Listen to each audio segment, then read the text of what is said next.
Hello everyone! Update 7.1 is coming to Star Wars The Old Republic on August 2nd, 2022.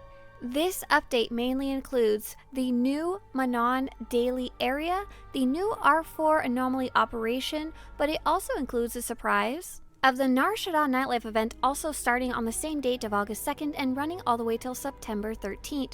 While this update is mainly focused on players who are currently at a high level, as it involves an operation for level 80, a daily area that you can only start if you are completely caught up with the entire story, and new gearing changes for level 80, even if you're a low level player, you can have fun and take advantage of the nightlife event. Many players were wondering if this update would come with some story, and we're very happy to see that it should.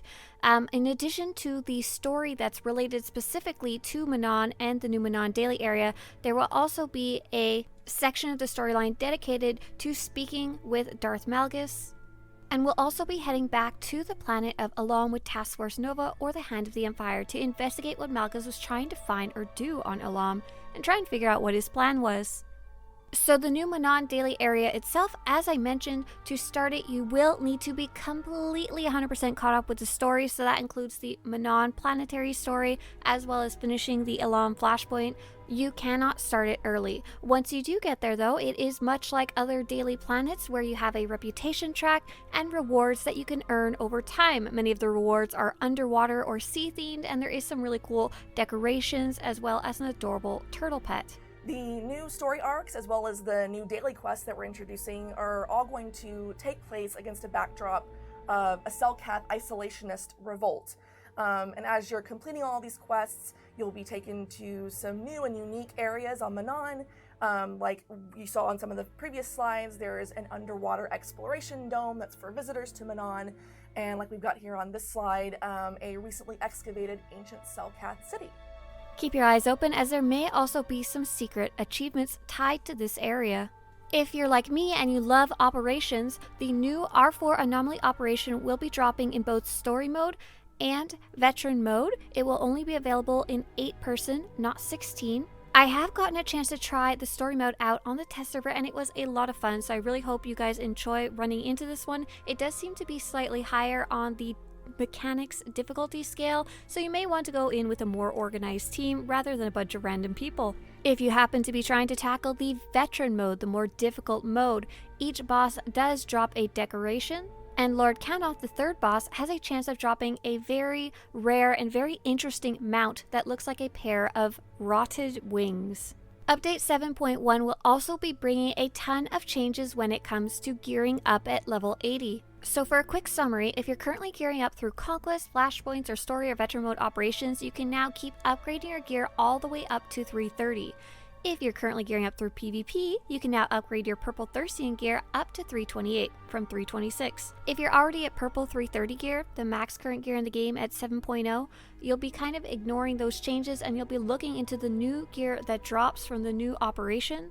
There's kind of different stuff that drops in Story and Veteran Mode, so I'll link to a post with more info about that. In addition to all of that, legendary implants can now be upgraded to 334 up from 330.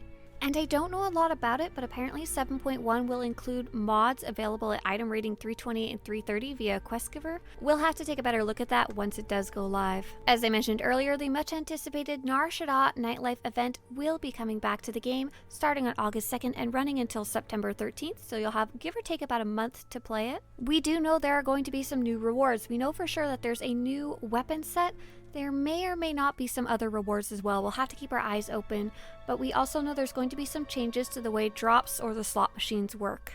As for some small but cool updates, if you're looking at the outfit designer, the outfitter that lets you wear cosmetic gear, you can now spin your character around, move them around, and zoom in so you can take a better look at your outfit from that screen. For your combat style icons that show above your head or other people's head and in your UI sheet, you can also choose what color you want them to be, the new combat styles icon color selection wheel, and one of my personal favorite little things they're adding is the ability to up the size of the font in your chat window so you can make it really big if you need. You can also drag the window bigger so it can take up more of your screen so you can see more text at once. Great for role players and for anyone who needs a bigger font size, as well as the ability to customize your subtitles, both the font color and the font size. You can make it really big if you need it better to see it. Always gotta love these accessibility additions to the game.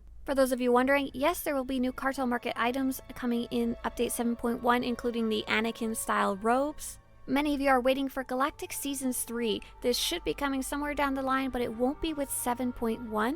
And we learned in the developer livestream about 7.1 that in the future, not with Update 7.1, we will be getting some type of PvP revamps, and we will also be seeing a new planet called Runuk that we know very little about. I hope you enjoyed this overview of what's coming up in Update 7.1 so you can fully take advantage of all the new stuff that's being added. If you want to show your support for these huge news coverage videos and for all the guides that are going to be linked in the description below, we'll be coming out with videos as the update is